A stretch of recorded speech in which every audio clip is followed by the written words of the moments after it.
Morning, everyone. Welcome to another edition of our Fireside Chats, our Saturday Fireside Chats. So this month we are doing sessions on cyber security, cyber defense, and we're starting with an amazing panel today on cyber defense in India, security and legal dimensions. But before I give it to the speakers and moderators, just take 5 minutes of yours just to talk about Asian Pathfinders. Like a lot of you know, we started in 2020 to be a platform where we can bring scholars, academics, practitioners, like we have today, on having a constructive dialogues and discussions on a very variety of topics, actually. So today's cyber, last month we had it on internal security. Prior to that, we had on women-centric issues, and obviously the list can go on. We're proud to say that we've done more than 50 plus sessions in the last 1 year. And we've done it through our fireside chats, which are held on Saturdays, the first 3 or 4 Saturdays of the month, and the dialogues, which is the last Thursday, which is usually in the evening, where we do a much more deep dive into a topic for 1.5 hours. And again, it's an informal forum, so we always welcome feedback and comments from everyone here. So, okay, yeah. So basically about our upcoming sessions, like I said, we're doing a series of sessions on cybersecurity in the month of June. And also, I'm really pleased to announce that we've partnered with Project Vasudhaiva Kutumbakam, where we will be doing closed door workshops on basically helping people cope with what our country has gone through in the times of COVID. It's out of the Global Shapers community in Dusseldorf in Germany, led by Harshita Col, who's a PhD student there. And the aim is to mobilize youth all across the world who want to contribute to helping India, which went through a tough time in the last few months, but COVID is not gone. So we want to help others, and thus we are holding a session on stress and anxiety management, which will be held on June 30th in the morning. It's a Sunday. We obviously, like I said, it's closed door workshop, so we'll not be putting out links and everything. But if you're interested in attending this, we have an expert joining us. Her name is Sakshi Madhyar, who is basically has worked as a psychotherapist who works with people on dealing with stress and anxieties. So if you're interested, it's free to attend. So if you're interested, just drop me or share us a message or drop us a message on our social media. The community guidelines, again, the first and foremost, please stay on mute because we record and put these sessions on YouTube. So that's the first. And again, just respect intellectual property. A lot of us are working on, and we have a lawyer, so he'll definitely tell you that intellectual property is very important. And obviously, respect the views of each other. But please put in your questions and comments in the chat section. We'll take it after the opening remarks. This is how you can reach us. Look up Asian Pathfinders on social media. And cyber defense in India, security and legal dimensions. Today's session, we have Brigadier Abhimanyu Ghosh and Advocate Prashant who will be the speakers, as well Col Kachhy, who will be moderating. So a brief about Col Kachhy, because I know he'll be introducing the speakers, but he's a military intelligence background officer, veteran of 30 years of work experience, including nearly 6 years in the corporate intelligence and security sector. He's qualified higher defense management expert. He has handled among the most sensitive intelligence and investigation assignments of national and South Asian regional dimensions. While working for some of the biggest corporate houses, he has headed their greenfield projects, setting up enterprise-wide integrated intelligence and security platforms, and solved some of the complex high-profile cases of corporate espionage and subversion. And while in uniform, he has commanded the most powerful and specialized MI unit in India and was Director of Strategic Intelligence for South Asia at Army Headquarters, and having specialized in Pakistan and Afghanistan military affairs. So I think Col Kachhy will also have a lot to say today. And he currently runs his own venture in security and intelligence in Mumbai, and is also on the board of directors with Innefu Labs, New Delhi, an AI-based big data analytics company and a provider of security and investigation to some of the top government departments and embassies in the country. So over to you, Col Kachhy. Thanks, Pallavi. Running through the introduction, it certainly makes me realize we've come a long way since the young days of, carefree and, life without much ado. Yeah. So good morning, everybody. This is Manish Kachhy. We have a very wonderful topic and equally wonderful speakers with us today. cyber warfare, the cyber defense in the context of India, the security and legal aspects of it. So cyber warfare, as we understand, the next frontier in warfare is much unlike the conventional warfare, in a sense that the way we understand it, it's fought at different levels, it's got different dimensions, different objectives for different players in this warfare. And it engages a complete spectrum of entities we know. There are states involved, there are non-state actors, nations, sub-nations, sponsored non-state actors. I mean, you name it, and there are people in this field who are trying to scavenge something out of it, take some advantage out of it. Targets again are very vast and a variety to choose from. It could take a very serious shape, or it may be just about as innocuous as data theft, out of the databases. Take, for example, the Operation Olympic Games by the US Israel way back in 2010, which was the combined effort on the Iran nuclear program using the infamous Stuxnet. I mean, it can go to that dimension, even into the nuclear paradigm. But there are also recent attacks. Let's say, for example, we've been hearing a lot about the Russian-backed group, the hacker group, Nobelium, which has been very focused, and they are absolutely clear what they are targeting. All the nations, entities or departments or organizations that are working on the national foreign policies, they're targeting them with a very single point agenda to gather intelligence to understand what the nations are thinking. So these are the kind of dimensions you come across in cyber warfare. Coming closer home, Government of India, well, it has already made its stance clear. Intentions for improving the cyber defense capabilities as a nation, they're very upfront and clear.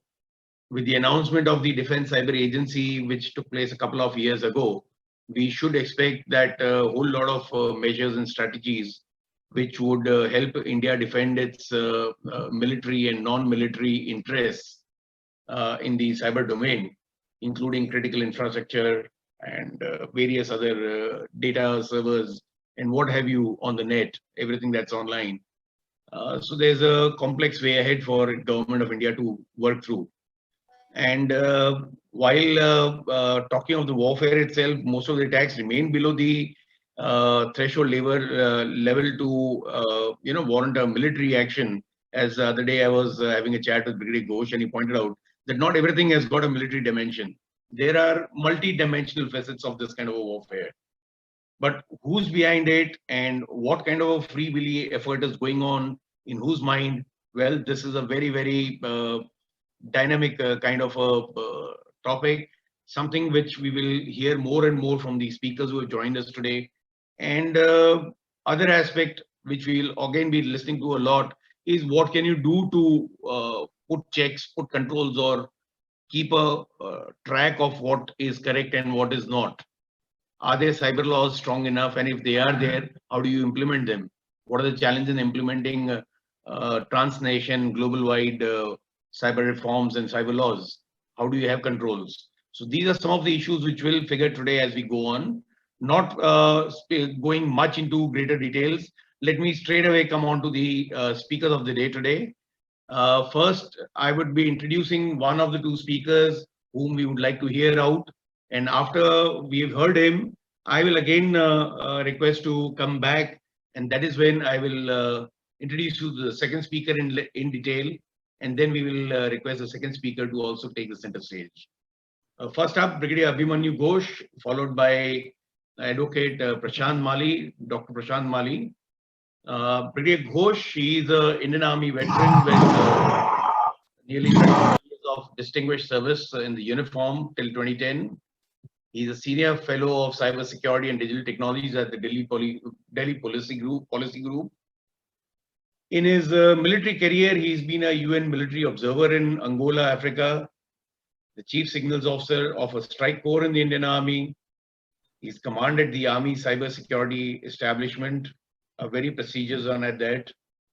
And then post-uniform, he's been in 7 years plus in the India's National Security Council Secretariat in the PMO's office, where he's been extensively involved not just in the policy making processes, on the cyber security and technology matters, but also concurrently been contributing significantly in the coordination of cybersecurity policy implementation and various diverse issues of interagency and multi-stakeholder cooperation, including international cooperation, capacity building, collaboration within the industries.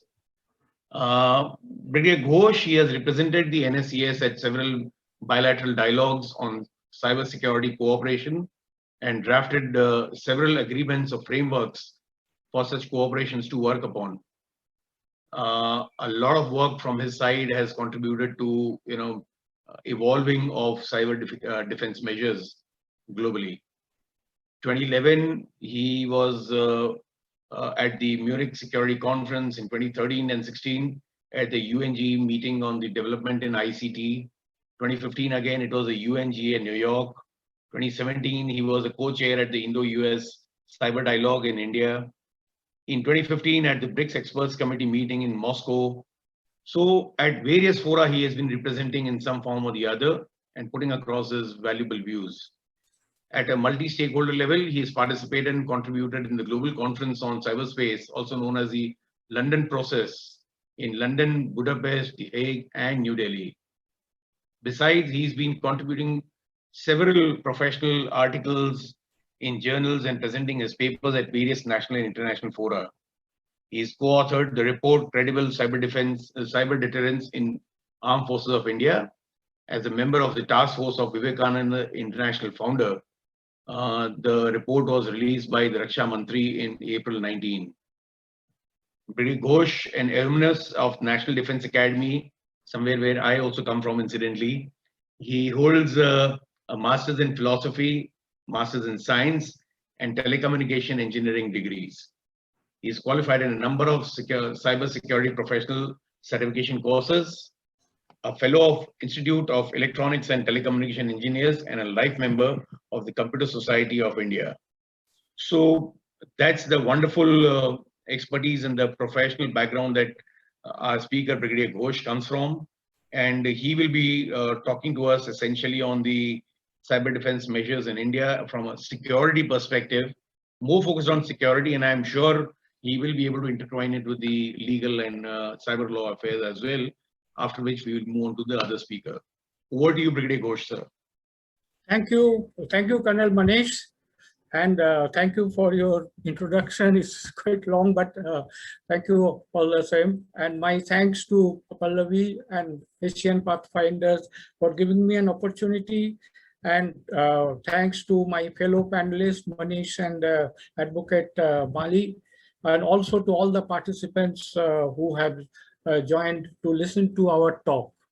Now, before I say anything, I would like to just make it clear that all this information that I have gathered are basically from the public domain and nothing is from any official sources. So I may or may not be at up to date with the latest, which many of you may know.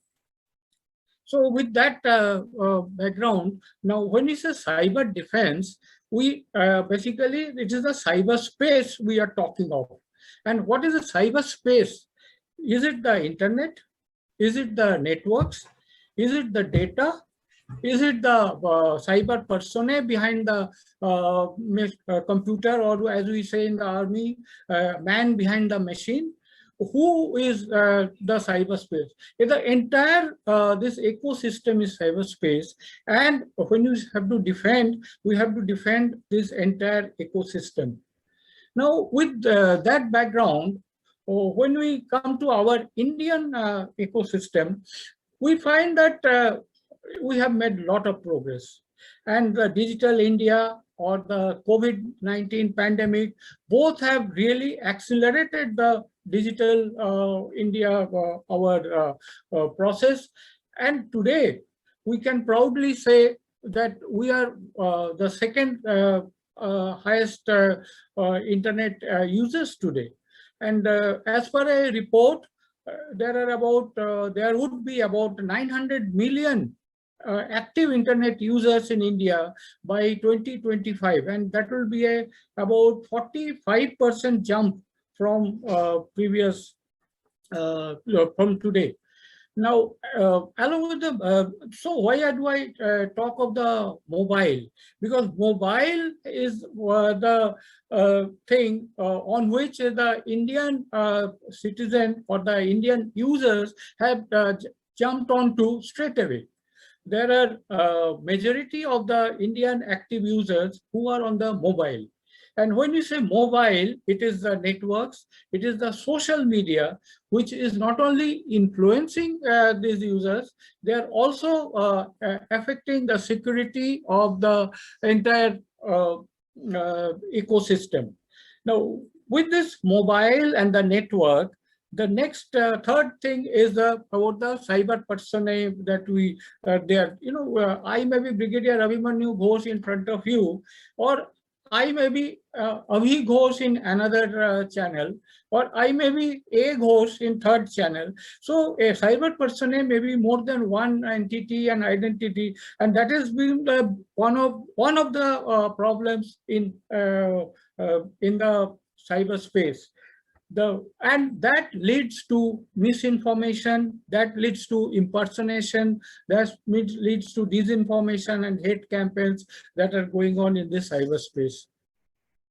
Now, these are all so good, so far so good, but these networks, these mobiles, they are unfortunately so far are not from India. Most of the equipments in the telecom today, that is at the 4G level, because 5G trial has just begun. It is yet to start. They have just given the experimental spectrum for 5G. So the 4G devices today belongs to Huawei ZT. There are power systems, the networks and the power systems, the critical sector, which Manish talked of. You know, there's Chengdu based this Dongfang company of China, which had the maximum number of equipments on the power network. So it is no surprise when somebody says that the Mumbai power grid, along with the railways and some of the sport systems, were hacked in 2020 during the Ladakh crisis.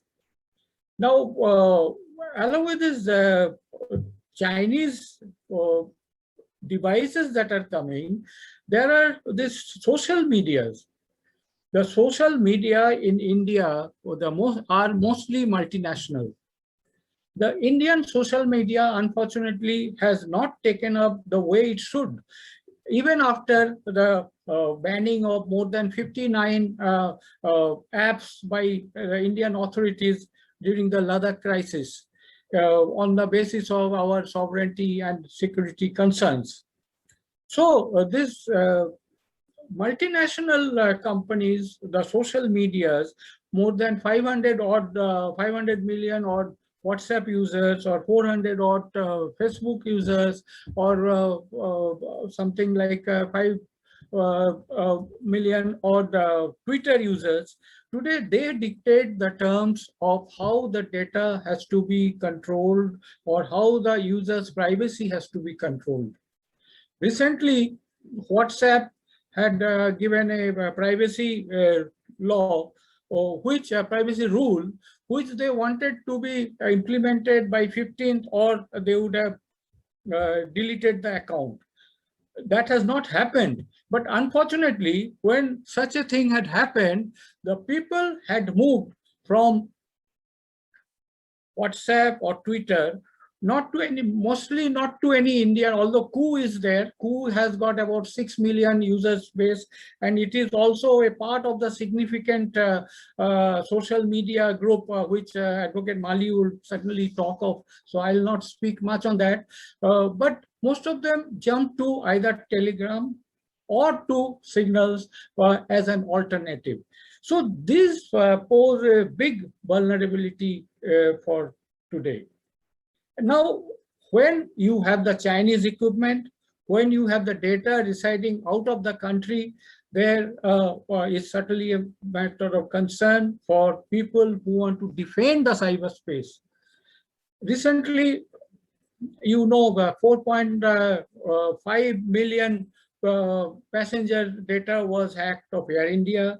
Then several millions of passenger of data of MobiKwik, of 13 terabytes of data of Domino, and like that, so on and so on. You can go on. So much of data has been lost. There is a feeling that whether the nodal agency, that is the CERT India, is making these people accountable. It is one thing to find out who is the culprit behind, but it is also another thing to know that whether due diligence is being applied by these enterprises on their data, which they are taking as a safe custody from the users and from private players. So this creates a major vulnerability of cyber defense. Now, who are the adversaries? You all know most of the adversaries, so I will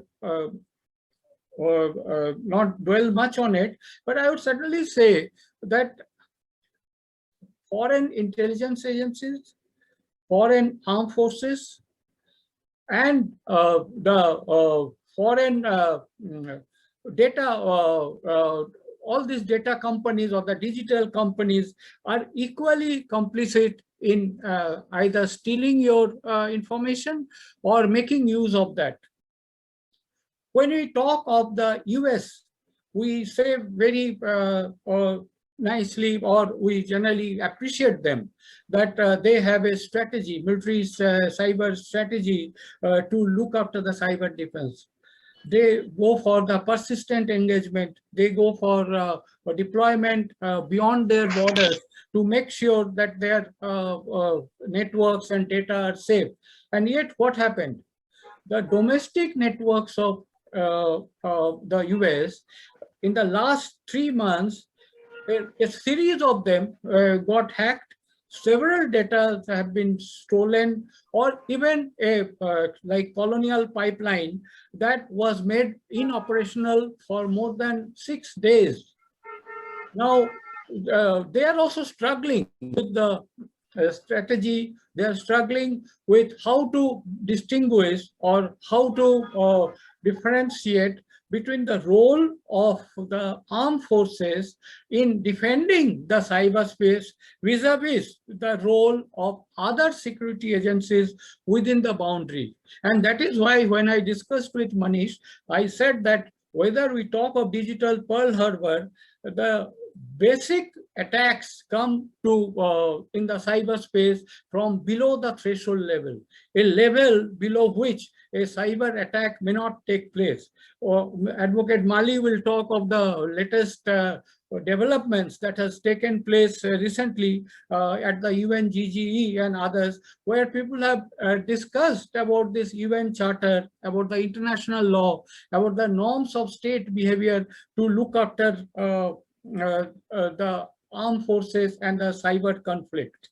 But that is at a plane when the threshold is at a higher level.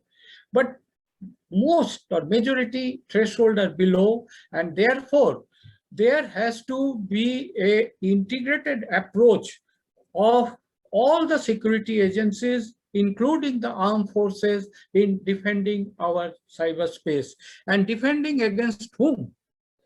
Defending against, as I have already spoken about the adversaries, the basic geopolitical adversaries remain the same.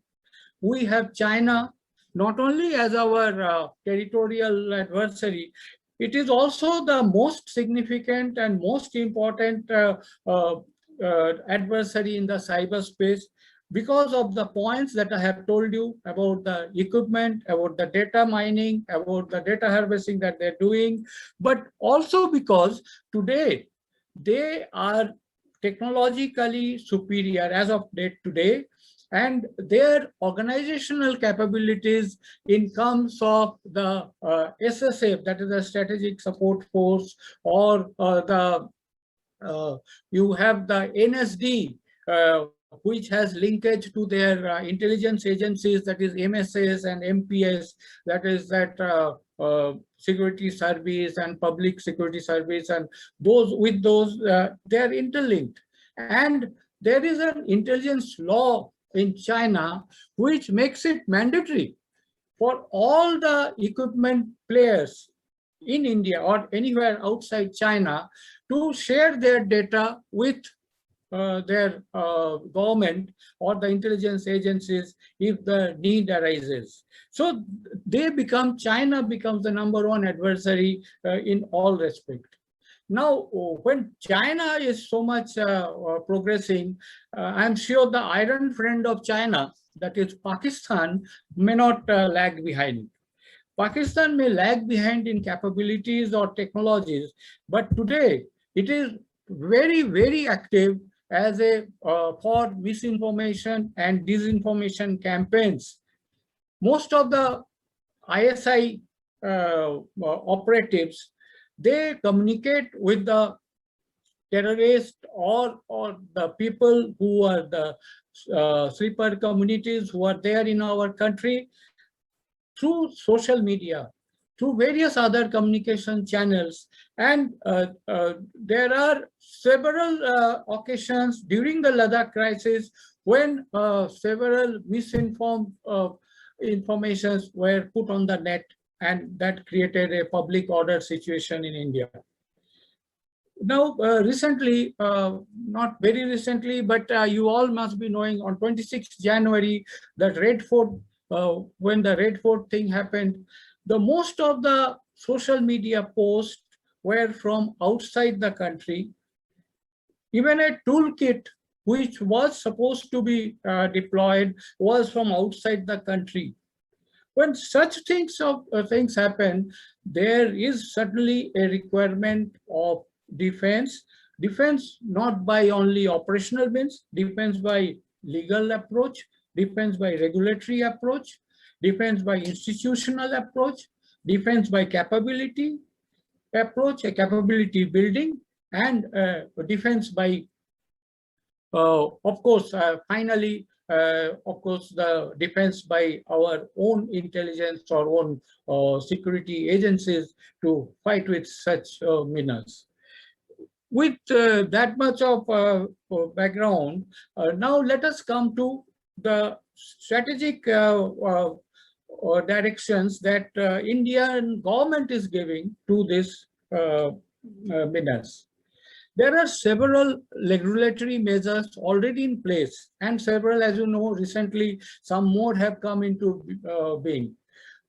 National cybersecurity policy is old. I'm happy to say I was one of the contributors to that. It was in 2013, and I joined in 2010 there. So I was one of the contributors, but obviously it has lived its life.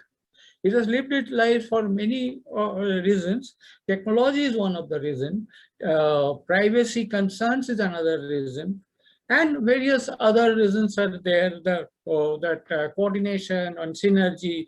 And the government is coming up with the National Cyber Security Strategy 2020. Unfortunately, it could not be released in 2020 because of some other reasons, and I'm sure it will be released very soon.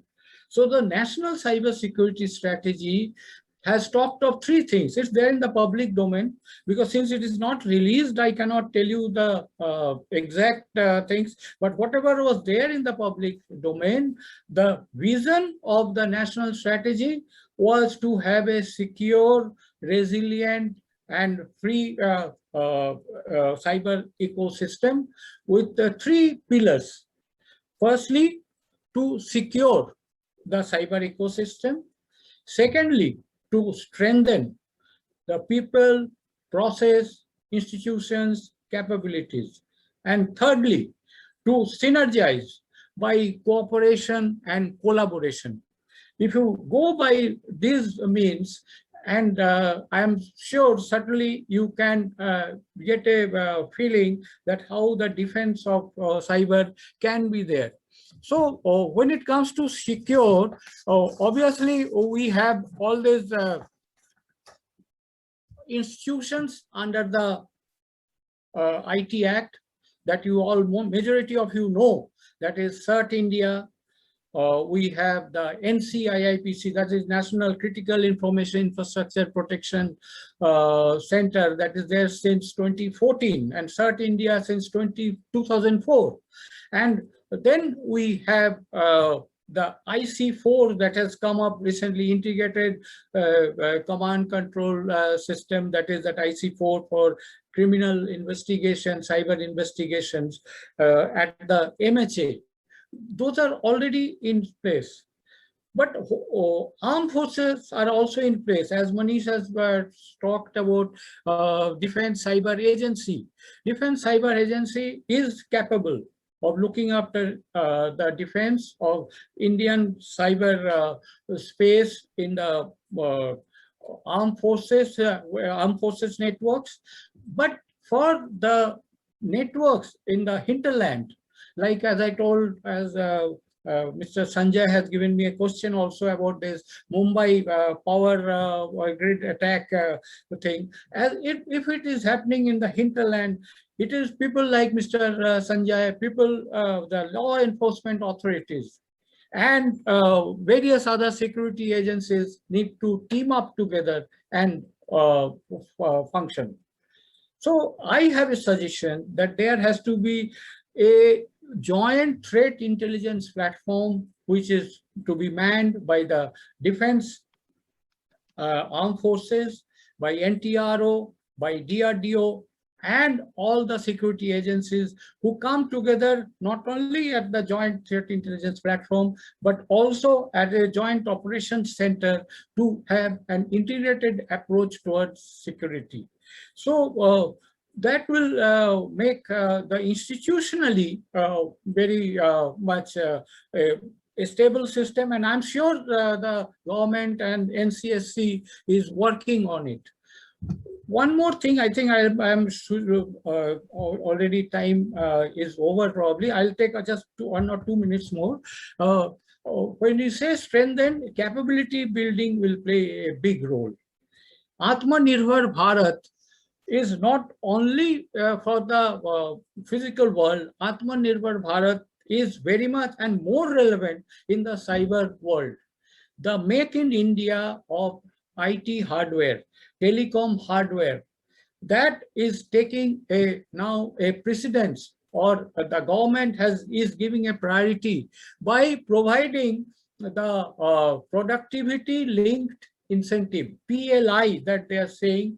And you'll be happy to know that as of now, 19 companies have already, including foreign companies, that includes people like Foxconn and Wistron, who are making Apple mobiles. They have applied for this PLI and this Make in India of their products.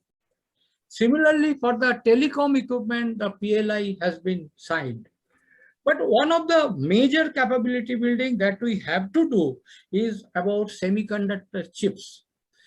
On that also, the government of India had taken out a request of interest, what do they say, request for interest, RFI, request for interest, and for making a semiconductor factory either in India or a consortium to either manufacture or manufacture abroad from a foreign agency. Government has gone to an extent that, chip, why people cannot make chip? Because it's a complex process. Firstly, it requires energy, it requires a lot of water, lot of energy, lot of expertise. That is why no wonder that Taiwan is one of the largest producer or manufacturer of AI, whereas America, US is holding all the designs and patents. Netherlands is holding all the machines, mostly. China just has only 19.4% of semiconductor chip percentage share in the global market. So because it is difficult, therefore, Indian government is trying to give incentives by way of billions of rupees. And I'm sure even if it takes 8 to 10 billion to manufacture, there would be some companies who will come forward for this. You know, there have been, I think in the media it has come that some consortiums have applied. The last date was 30th April, but I am unable to tell you the names because it is not yet public. And once it is public, I'm sure you will come to know whether India has progressed as far as this semiconductor chip manufacturing is concerned. Last point, Manish, I will not take last point. That is R&D.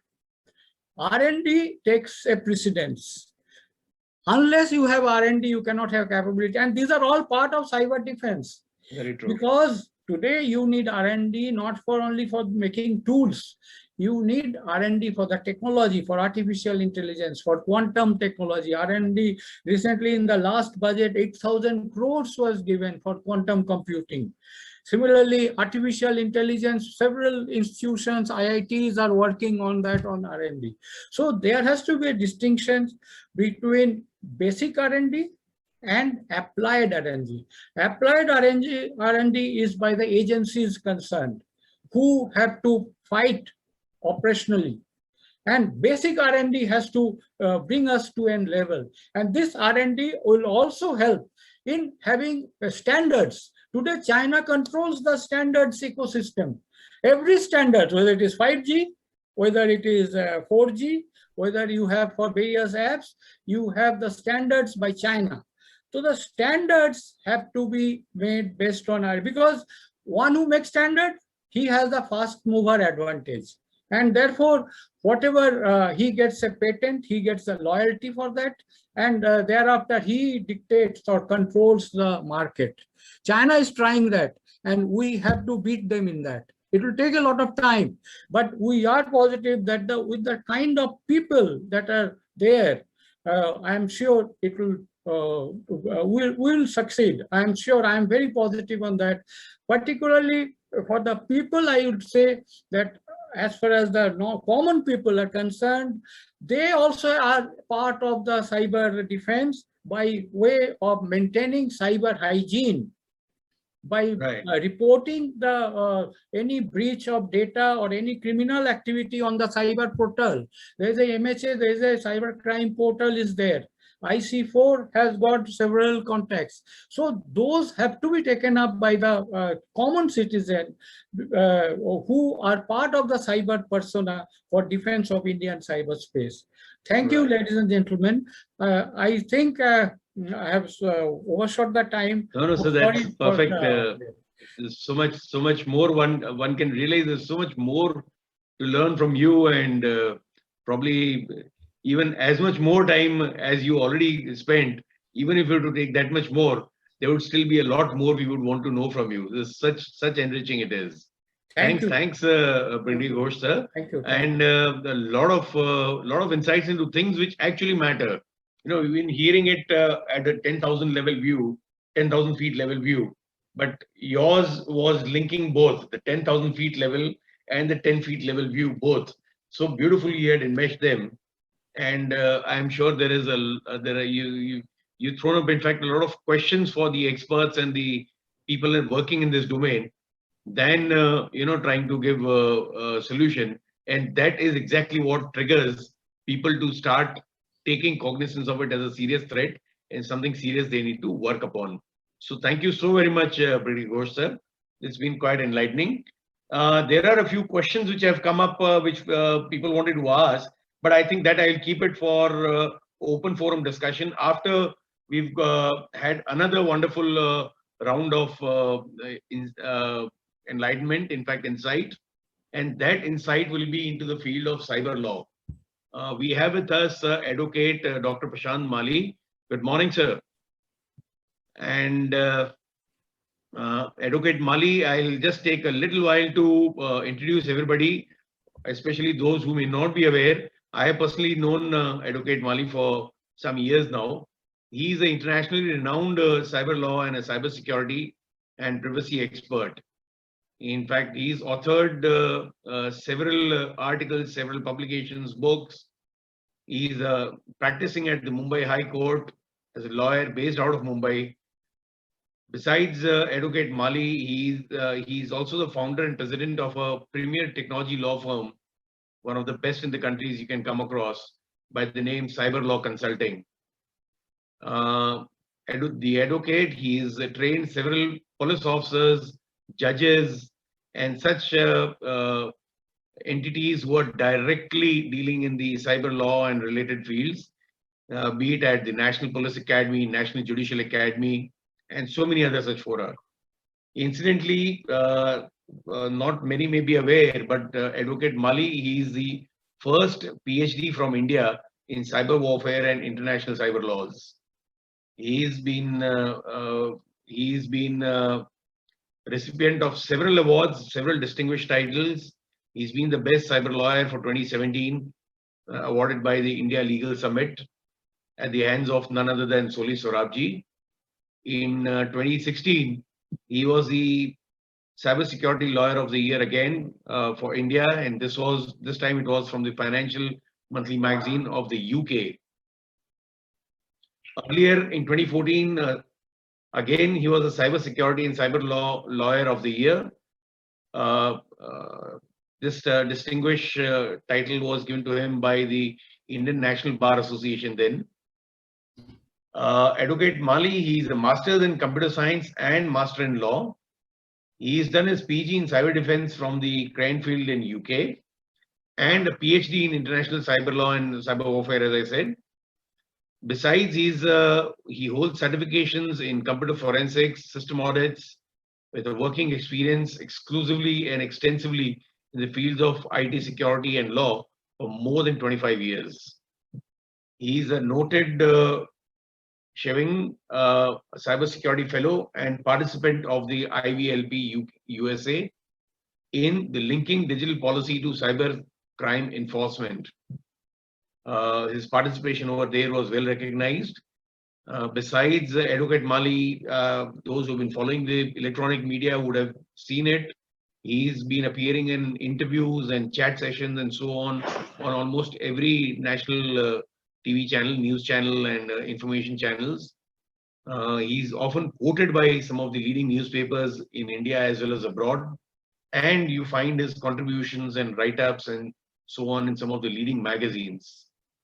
Without much ado, I would request Advocate Mali to take the stage. Being a passionate speaker and author on several books on cybercrime and cyber laws, I'm sure he's got a lot of ideas to share. But before he takes on the stage, a very interesting thing, among the long list of his celebrated clients also include some of the very well-known celebrities in India. Ram Gopal Verma is one of them, Tiger Shroff, and who else? Sunny Leone. So we got some very interesting discussion lined up with Dr. Mali. Over to you, sir. Thank you. How much time I have, Manish, with me? All the time in the world, sir, but we are looking at 12 o'clock as the final sign-off. So before that, if you can keep about 10 odd minutes of discussion time. That gives me 5 minutes. No, Manish sir, No. Wali, actually, if it's all right with our speakers, we don't mind extending a little bit over because Great. I have some amazing questions. So we are flexible about it. We'll just leave it to all three of you to decide how long we have for the discussion. I talk for 10, 12 Bingo, minutes. sir. Bingo. And, let's take questions because questions are always interesting. So to begin with, because the topic is cyber defense and cyber warfare, so rightly saying is missiles, bombs, and malware. There's where the cyber warfare stands. So where are we now? We are at the covert war being fought by different countries. There are more than 100 countries with cyber warfare capabilities, and they are all state-sponsored actors. So being state-sponsored action, IHL, that is international humanitarian law, doesn't get applied in many of these operations. So because it is only applied when there is use of force. Now, whether cyber attack or covert cyber attack or cyber espionage, whether it should be considered as a use of force against states, it's still as I talk, is a debatable discussion. There are many committees of UN, many bilateral committees. Even China and Russia had bond one treaty, which they, brothers have signed it, but not other countries. But yes, there is a need of international cyber treaty, which could be non-binding, but a business enabler, because everybody wants to do business in the cyber field, but we don't have a treaty, we don't have a law which governs whatever happens in the cyber domain, and hence there is loads of mistrust between countries when they do businesses. So that's the need of the hour, like international treaty. But what is happening today? Every single country, whether they may have complete exclusively marked groups, generally they are called APT groups, like advanced persistence threat groups. Some are named, even India has, like I'm saying it because they're now if you look at global media, they claim that India has 3 APTs. There could be many more. So because this is fought as a court war, because this is countries don't accept that there was a war, there was an attack from their country, their IP address, their land, prosecuting them in International Court of Justice or asking for justice, or for that matter, conducting forensics on how, or investigation, because it will be a cross-border investigation, is a huge issue. So what could be a solution? Yes, number one, obviously you need to have a treaty, which non-binding, a binding treaty, which is acceptable to everybody. Second, you need to have international cybercrime or cyber court of justice, like what you have in Hague, or you could have another Hague Convention, because the older Hague Convention specifically talks about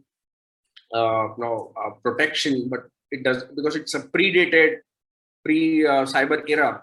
You have difficulties in applying those laws here, but that doesn't debar you from putting things of taking kinetic action when there is a cyber attack, like US has done it. If you refer to US DOD's manual, Department of Defense manual, they clearly says that they have right to attack when there is a cyber attack, obviously talking about kinetic actions, and they have time and again showed it by taking kinetic actions. You have a cyber attack on them, and once IP address etc. are been mapped, they have successfully destroyed by using missiles the command and control centers from where the attacks were originating. So even though in the world, if we keep saying that attribution is an issue when it comes to international cyber law, US has successfully attributed. When I was in Tallinn in Estonia, I was talking to the deputy DOJ chief, and he was relating to me that how did they found the Chinese telecom guys, who successfully hacked into US network, and they went after these guys in China. They bought them from China, and they successfully prosecuted after attributing in US. So attributions are happening. Some are covert, some are open. Okay, so some may be eliminated without the knowledge of the country. Some get prosecuted.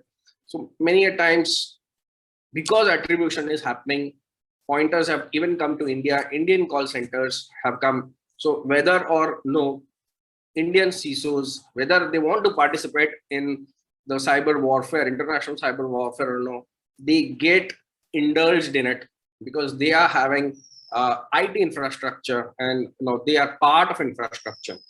There's an interesting discussion which is going across the world.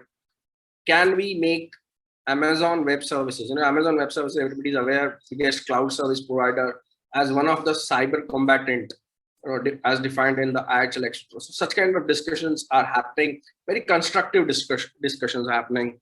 I happen to hear the guy who heads the cyber command, US cyber command, and he's the director of NSA. Now it's been decoupled, but initially he used to be director of the security part there.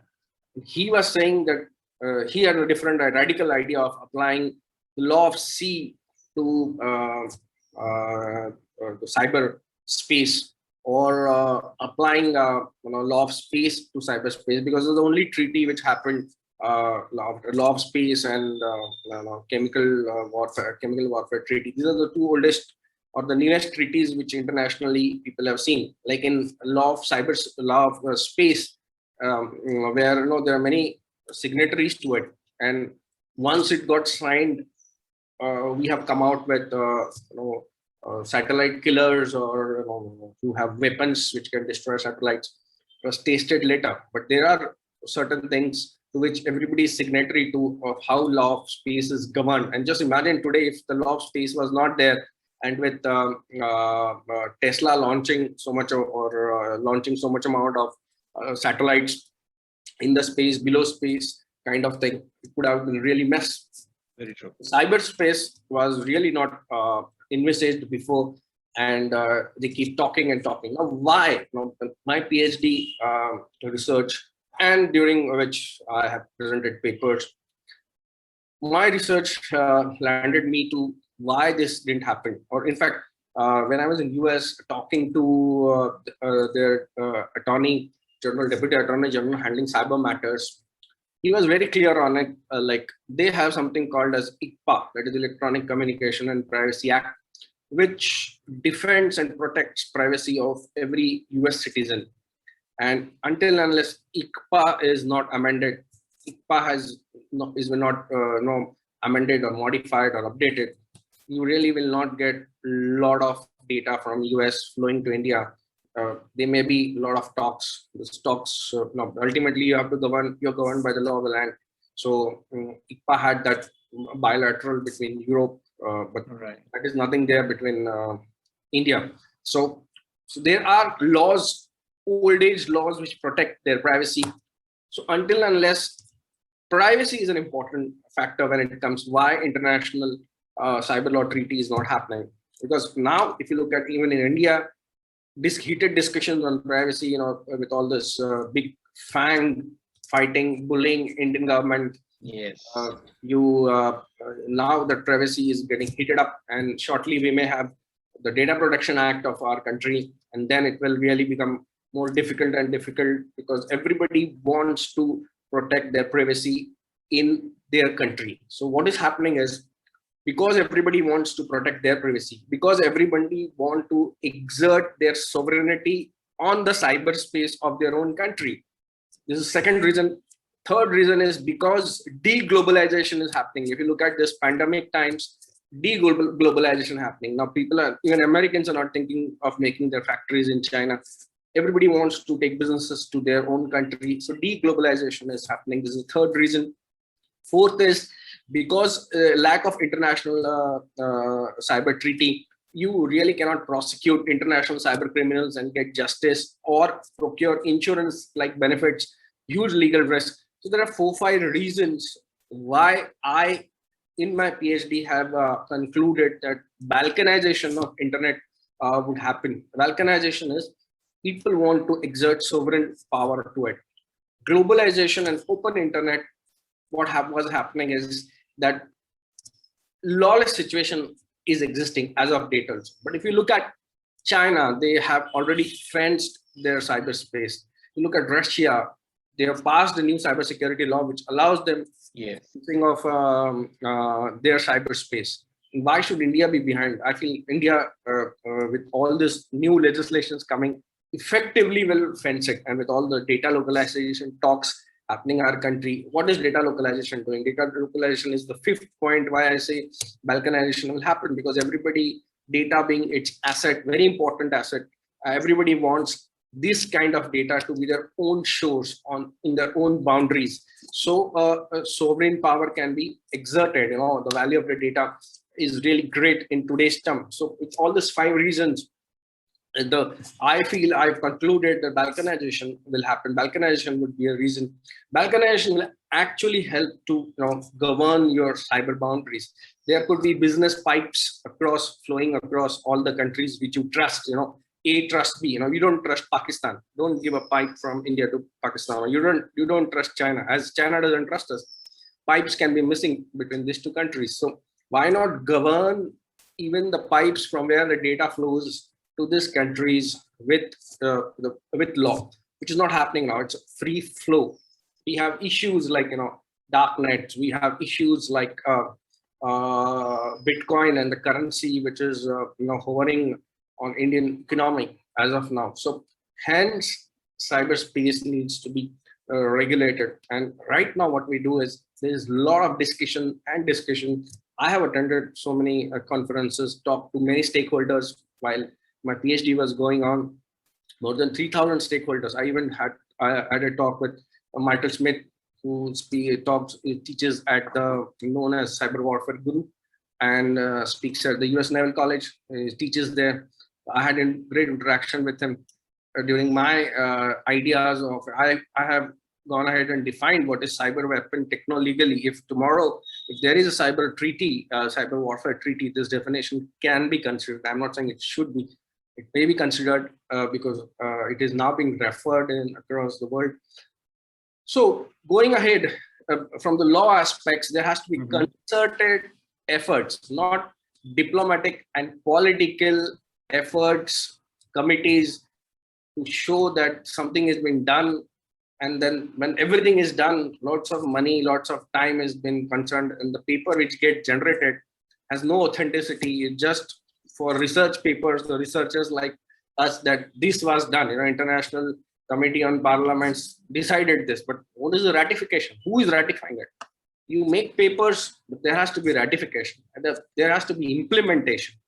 If we look at Indian cyber law also, we have a great cyber law. I say we were late, so late is latest.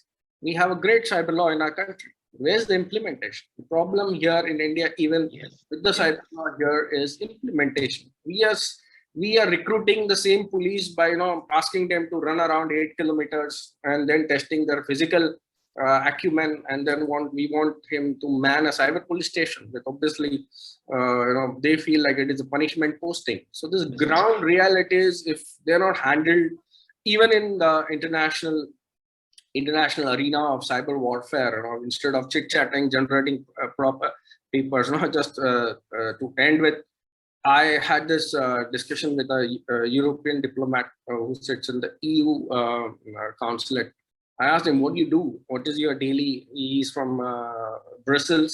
And what do you do? He says, I go to my office, I open my computer, read an email, drink coffee, then answer the email, again drink coffee, and again go for a lunch, come back, answer some email, again drink coffee, and print some reports. If this is how cyber is handled, like old day bureaucrats, diplomatically, we are not going to solve pending issues which deal with internationally. Okay, so with that, I want to stop and again remind the listeners: bombs, missiles, and malware. We have to live with malware.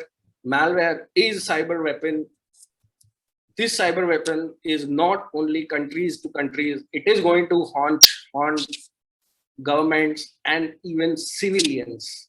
Now, civilians are going to lose money, going to lose life, going to lose their peace. That's more important. Hence, cyber warfare and cyber warfare treaty is important today. Thank you. Thank you. Excellent. In fact, Advocate Mali, while you were telling about this balkanization thing, mind was just running over. See how things evolve, how human thinking evolves. We were earlier in a balkanized state in the pre-technology, pre-cyberspace technology era. Thereafter, suddenly we had internet and the world became a global village, and people started talking of global village concepts. And now that we've gone a little deeper into it, again we are coming back to a stage where we want to separate out, isolate ourselves away, secure ourselves, because a lot of evil and a lot of threats through the cyberspace are coming into our lives. So it's a very interesting and a very beautiful way how even a human mind thinks, the mind behind all these technologies, how it thinks and how it leads to corruption. Beautifully brought out, Advocate Mali. So very nice of you and such deep insights. In fact, very thought-provoking on something which everybody acknowledges as being helpless in giving a concrete shape and ratification, and yet everybody is speaking in the same voice that we need to do something about it. So probably there lies some kind of a convergence in times ahead, and it's people like you who are going to drive the world towards in that direction. Thank you so very much, Advocate. And listeners, ladies, gentlemen, there have been a whole lot of questions pouring in through the time. And if we also have a look at our own internet watches or clocks at the right-hand bottom of the screen, we are just about into the extra time. But I will pick up some good questions which have got in fact, they're very interesting ones. And one which I thought, though of course there are a whole lot of them for Brigadier Ghosh, but I'll first take on one question for Advocate Mali, and this is a very interesting one. He says, this is from Santosh Kadsare, that during cyber war, does cyber law really matter? Who decides the thresholds for cyber war during an actual war? Okay, good question. Like, first of all, cyber war is not defined anywhere. So, question of cyber law applying is so difficult. Now there is no cyber law existing, so how will it apply? So if it is now to go deeper, like suppose there are Indian computers and Indian computers are under attack, does Indian law apply to them? Yes, because IT Act specifically says it applies to all the computers stationed in India. If it is an Indian India, our law will apply. Yes. So that is called the long hand of IT Act 2000. But this long hand to be implemented, you need to have bilateral treaties of, extradition treaties, and to bring those accused people and prosecute here. Do we have all with every countries? No. Would they want to part with each other? I think everybody is reading Mehul Choksi's issues which are happening. So we have teething problems. But only to solve them, we need bilateral treaties and multilateral treaties. Then only this, this law can actually get applied. Or if it is war, the word war is used, then IHL is applying. And IHL only applies when there is use of force. And because when it comes to cyber warfare, there is no use of force. So IHL may not apply. Right. Great. So IHL won't apply in such a warfare scenario. As such, also how much it applies is as of now debatable, but yes. Another one is from listeners, please don't feel disheartened if I have not picked up your question to be answered, because there are a plethora of them, and some of them, as the speakers have gone on, have been answered as well. So there's one for Brigadier Ghosh I would like to highlight. It's from Prajwal Patil. He says that is US domestic security policy based on the private security contractors, is it its biggest flaw, having the policy based on private security contractors? Is it or not? And is India focusing on such private entities for critical infrastructure security the way US is doing, or the state-based security services being provided in China? Pretty Ghosh? Yeah, well, the US, I will just restrict myself to the digital space. So the digital space, US has got, just as we have this intermediary guideline laws, Advocate Mali will be knowing better that there is that section 230 of US law, which is very much applicable, and for which there has been a lot of discussions very recently with Facebook, with Twitter, with Google and others regarding how they are controlling the data or the privacy in their space. Now, the question is whether US is leaning towards them. Yes, it is. Actually, that is one of the reasons for, they are having a free hand. Otherwise, how can you have a sitting president getting banned by a Twitter just when that Capitol Hill thing had happened? It is a bad thing, but at the same time, without reference to law enforcement agency, if a digital platform can take such a drastic action, ignoring the national law, it certainly is a cause of concern. That is my view. Of course, Advocate Mali will be able to tell better. But one more thing, sir, I want to ask Advocate Mali. We talked of this international law, but one of the law which international treaty, but one of the things which India is hesitating even to sign, that is the Budapest Convention. You talked of extradition, you talked of other things. Unless we have a Budapest Convention, unless we have the MLAT, we reformed MLAT with automation and other things, because today MLAT is very outdated. So how do you think that the cyber crime, or mostly this is the cyber crime, how can it be curbed? Good question, Brigadier Ghosh, and you are resonating the questions being asked. So I did miss Budapest Convention for the very reason that we have not signed it. So I didn't bring the Cybercrime Convention or EU Cybercrime Convention as it is called, as we are not signatory to it. See, why we are not signatory to it? There is a thought process which is going on from the past government. So it is not of the only this right from the UPA government or the NDA governments. They are the only reason is Budapest Convention has lot many things kept for EU. Their guarantees are more secured there, about sharing data or extraditing, etc., etc. And our interests are not that protected, not being a part of EU and not being having reciprocal agreements.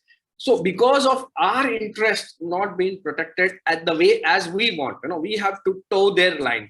So because of this, I think we are not in great favor of signing a convention. If you ask me personal view, yes, we could sign with some hesitance. We could sign with where it helps us, and not completely ratify it. That could be a really best choice because we already have a convention. But also, let me tell you, even EU is thinking of updating and amending the Budapest Convention, the EU Cybercrime Convention. They want to comment. So possibly when the new one comes in, we should be one to join the party and join with them.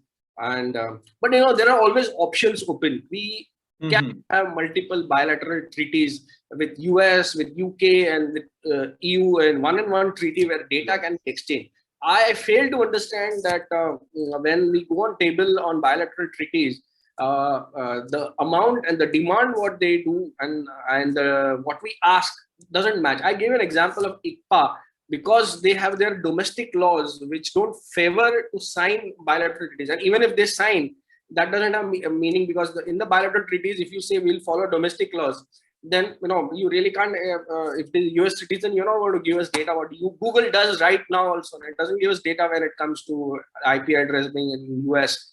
But you're right, Brigadier G. You rightly said, Advocate Mali. In fact, this is something which plays on a lot of learned minds as well, as to are we really punching as per our weight? Are we throwing our weight the way we ought to as a country on these matters? We are often found to be taking more of a reactive or a defensive kind of a posture when it comes to representation on the global arena for cyber laws and measures to be taken in the field of cybercrime and so on. Probably we have not yet been able to punch to the real weight we hold, or we have the potential to hold. In fact, plenty of questions. In fact, it's very interesting. Initial 60 minutes, there were about 6 questions. And after the discussion has begun, I have received about 16 questions. So I think there's a lot of interest getting generated. A quick one for Advocate Mali. In fact, it could be for anyone who would like to. Sushil Pradhan has asked a wonderful question that to cater for the future cyber espionage, can we tie up the cyber laws with the Official Secrets Act? Brigadier Ghosh, Official Secrets Act, of course, who would know it better than you would? So both of you, I don't know, it could be an interesting discussion by itself. Brigadier Ghosh. Yeah, I have just one-liner answer to it. The national law applies online as much as it applies offline. So if it is a cyber espionage, the online information that a person gets, if it violates OSA, it certainly comes under the Official Secrets Act. All right. Edward Mali, your one-liner on this? Yeah, if the computers are on India and there is an unauthorized access as defined under Section 43, small a read with Section 66, cyber law applies. So there is no or two things about it. But yes, because the word espionage comes into play, how it behaves diplomatically, because for espionage, every country has, the world has different rules of protecting their adversaries. So that has to play in action. And stay on. There's another very wonderful one for you. I could not resist myself from asking. You would also have seen it on the screen. It's about the cryptocurrency. How do you think the government can regulate cryptocurrency that, as of now, exists without any government interventions? You made a mention about cryptocurrency in your talk. So now here's a question for you. Cryptocurrency has become the currency of the underworld, I would say. Yeah, the people who have jumped the bandwagon. Yes. I have so many cases I'm handling for cryptocurrency, for the people who have wallets and people who are giving services, and against where there are a lot of frauds and crimes happening around it. Okay, national people have lost crores of rupees there. So, do you say that we need to have law? I would say if you are allowing cryptocurrency without law, that means you are leaving your citizens without any tool for seeking justice. Because see, there are a lot of hacking happening around because businessmen are not good technically. So they have wallet, they have so many bitcoins. They may say 16 bitcoins. Some hacker gets into it, just takes away 16 bitcoins just to say 16 bitcoins, but it maps into crores of rupees. Right. So right. Where does he go? What law he appeals to? The the cheating part, that 420 cheating, when the cheating happens, many times it doesn't get applied. It should apply. And what would they write when they, what has been lost? Where is cryptocurrency a software code now, as of now defined in the law? There's so much discussions around it. The second thing is, if you get back cryptocurrency, where is police going to store it? Does police have any wallet which is approved by Home Ministry? I'm asking this from so many years. Now, Home Ministry should approve some wallet where police will actually keep those confiscated. Second point is, once police confiscate it, does courts have wallet? Because ultimately it goes to the courts, as a property, and then you have to retrieve from the court by filing return of property application. So does courts have it to keep those wallets? If you don't have both of this, you want to end up in keeping in third person's wallet, and how do you trust it? And who says that you can keep confiscated property in third person's area or arena or in a bank account? Can you keep money when you confiscate into a third person's bank account? If no, then how can you keep this Bitcoin in some third person's wallet? Okay, so all these are there. Or can you allow an PI or police inspector to have his own wallet and keep the confiscated cryptocurrency in it? So it is equivalent of having PI's bank account and keeping money in his own bank account when he confiscates cash. Is that allowed? If that's not allowed, then how does the things happening? So many questions need to be answered. So I feel there should be a law. Either you govern it or you don't govern it. And make your stand very clear. You can't be hanging and very true. People not losing money, but the less intelligent or the business guys are losing lots of money, and these are Indians. So we should. Can I also put my bit? Advocate Mali is very right. There has to be a law, but there is an alternative which several countries have thought of, because currency is a sovereign function which most nations feel, and of course it is with India also. So there is something called Central Bank Digital Currency, or CBDC. So that is being innovated, and that is under consideration. And even in that field, China has gone much ahead. China has already made the trial of CBDC. It calls it as an electronic currency, which yuan, electronic yuan or whatever it is, in 4 of the cities just last year in 2020, and it has found successful. And now it is trying to have it across the boundary. It is a cryptocurrency. At the same time, it is not, it is under central bank guidance and control. And that's how what Advocate Malia said, law is also responsible, is there, as well as cryptocurrency is also there. So India is also trying it. In fact, when the Supreme Court, brought down the guidelines given by RBI on cryptocurrencies, there was a lot of hue and cry. But then now Indian government is also thinking of having a sort of this sort of digital currency. And, because after all, this CBDC is based on blockchain technology. And blockchain technology is a very innovative technology where you have distributed ledger system, and it is used for land records, it is used for revenue and many other things. So this needs to be appreciated and encouraged. Interesting perspective indeed, and very interesting. There's a long way for cryptocurrency to cover in our country as such, and world over, I would say. Even US is trying. Even US now has very recently, just last month, has started this US digital currency incentive. Just last month it was in the news, you're right. So, and this is really the last one. Thereafter, I think I'll be handing it over. And this last one is from Pallavi only. So after that, I'll hand over to Pallavi. This question is to addressed to Advocate Mali, but then of course, Brig Ghosh should also want to attempt it. This pertains to the Google CEOs have to appear in the front of the US Congress and the UK Parliament, even EU for that matter. However, India does not have such a power to hold senior management of technology firms accountable. How can we address this issue? Is there a way out in this? Advocate Mali, and then I will request Brigadier Ghosh for his concluding comment on this question.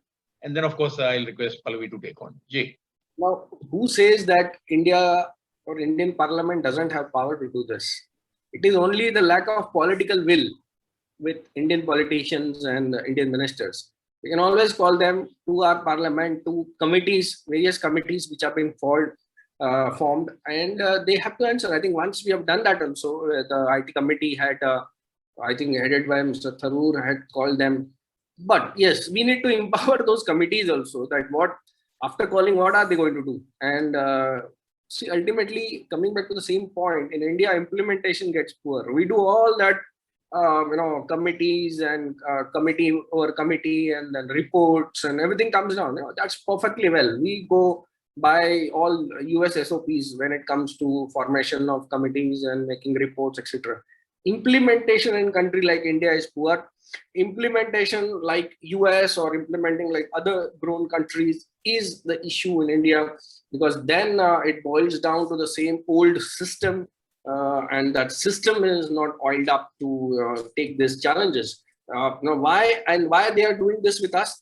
Because they know that after all that hoo-halla in the media and etc., it goes to the system, and system may work for us. But this is the first time it happens where our Indian courts, the superior courts, have taken excellent view, and they have made them put in place. I feel their lawyers, for the first time, they have not guided Twitter or Google well by going against law. You shouldn't go against statutory law.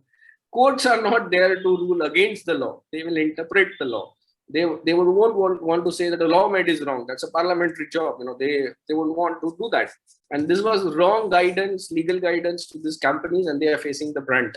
And once we have PDP or Data Protection Act, and there are fines of crores of rupees over there, I think they should come on table on every single violation. I think you said it. Sorry, Brig Ghosh, jumping in. In fact, this applies. You see, this is following a pattern also now. You've always had US and the European Union and the likes questioning these technology giants. You had Australia recently locking horns with them. Now we are having cases in India where the Supreme Court has been hardening its stance. So I think the governments all over the world are realizing that there is a need to harness these technology firms and bring in provisions whereby they follow the law of the land and they do not do anything that is in violation to it. At least it shouldn't violate the basic tenets of the law of the land. So to that extent, you are right. Government is empowered. It's about time government started acting on it and becoming actually firm on it. Very true. Brig Ghosh? Yeah, I fully agree with both of you. And I would just like to add that government is already implementing. In fact, when there was some issue with the one of the digital platform, I don't want to name here, it was called by the chairperson of the PDPB bill, which is under active consideration by the Joint Parliamentary Committee. And it created a little bit of parliamentary or rather political upheaval that how she could call this digital platform people for her queries. That was also regarding some privacies and all. And I am sure, Pallavi, this will get resolved more once this PDPB bill comes up, as Dr. Mali has said. Also, with this intermediary guidelines, that is the new IT rules 2021, which is presently in the court because WhatsApp has gone to the court on this, but it is already under implementations from 26th of May. Once it gets fully implemented with the grievance redressal officer and other two officers, there are 3 people who are required by each of the digital platforms to be accountable and responsible for all their activities within India. I'm sure this problem will be resolved. Thank you. Right. Thanks, Dr. Ghosh. I think very relevant indeed. And with that, listeners, ladies, gentlemen, everybody, well past the noon, and yet there's so much raring to discuss and so much raring to speak on. That's the beauty of this wonderful subject, cyber defense. It's something which everybody knows we need to be looking for solutions, and it's something where everybody's trying to find a logical solution. What lies ahead? What could be the way ahead? So a deep sense of gratitude and a lot of thanks to both the speakers, Brigadier Ghosh and Advocate Dr. Prashant Mali. We've had some really stimulating question answer sessions prior to that, an insight into your thought process on this beautiful subject. Thanks for making this Saturday morning a great time, a great fireside chat indeed. And look forward to more and more such interactions with you on this platform. And so nice that you could join. Great. Over to you, Pallavi. Pleasure talking to everybody. Thank you. Thank you. Thank you, Manish. Thank you so very much, sir. Thank you so much, Col Manish, Brigadier Ghosh, and Advocate Mali. It was a very, as Col Kachhy said, it was a very stimulating discussion. A lot of us have a lot of questions, and I'm really sorry we couldn't address all of them. But I'm sure if you reach out to the speakers, they'll be happy to answer individually. Sorry, lack of time. But yeah, we look forward to having you in our future sessions, and everyone have a good weekend. Take care. Okay. Thank you, Pallavi. Thank you. Okay. Thanks to everyone. Thank you. Thank you, Kachhy. Bye-bye. Thank you, Advocate Bye. Mali. Take care. Bye, Thank you, sir. Advocate Mali. Bye, Manish. Bye-bye, sir. Bye, Saksana. Bye, Shreyas. Bye, sir. Bye. I can see here. Thank you.